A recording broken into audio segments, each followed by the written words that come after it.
Mathilde Brasilier, bonjour. Bonjour. Vous et votre frère avez été victimes d'inceste par votre père pendant de longues années au cours de votre enfance, un véritable traumatisme.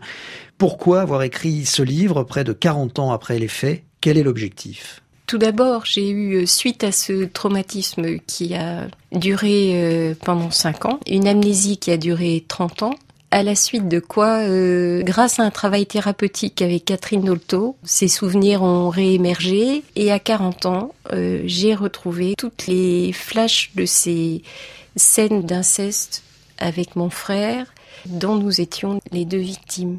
Et par ailleurs, je veux témoigner du fait qu'on peut s'en sortir complètement, on peut vivre malgré ce traumatisme où on est complètement défait de son enveloppe, de sa physiologiquement. Donc je voulais témoigner parce que je sais qu'il y a beaucoup de personnes qui ont subi un problème d'inceste et qui s'en sortent pas, qui trouvent issue dans le suicide, dans la dépression permanente. Voilà. Donc je veux dire qu'on peut aller bien après un tel traumatisme. Mais il faut un travail, il faut en parler, il faut sortir de la honte, il faut sortir de la culpabilité, il faut poser les mots. Vous avez parlé de votre frère, vous étiez extrêmement proche de lui. Il s'est suicidé, lui. Oui, il s'est suicidé à 24 ans, du haut de Beaubourg. À cette époque, j'étais toujours dans ma période amnésique. Et c'est vrai que j'avais pas d'explication à ce suicide. D'où ce travail que j'ai entamé après avec Catherine Dolto, qui m'a donné les clés pour arriver à retrouver ces séquences de l'enfance où on a été instrumentalisé par mon père qui nous a violés à différentes reprises, dans des contextes où c'était très organisé, très dissimulé. Votre père meurt en 2005 et vous dites « la bête meurt, la bête est morte ». Oui, tout à fait. Et c'était, je dirais pas c'est le plus beau jour de ma vie, mais c'était une délivrance, une libération, et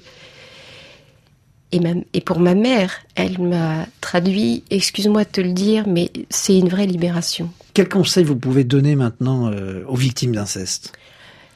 Le conseil, déjà, sortir de la honte, en parler aux autres, mais sans poser des mots, sans ne pas cacher qu'on a eu une expérience douloureuse. Et surtout, le conseil, on peut pas s'en sortir tout seul.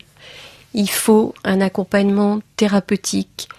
Il y a toute une énergie du corps qu'il faut retrouver et qu'on a perdue. Il y a des traces physiques qui se sont effacées et il faut un accompagnement thérapeutique et qui soit fort. Il ne faut pas aller voir le psychiatre du coin. Il faut vraiment choisir quelqu'un en qui on a toute confiance, mais on s'en sort pas tout seul. Le règlement de compte en famille, je n'y crois pas non plus. Je pense qu'il faut vraiment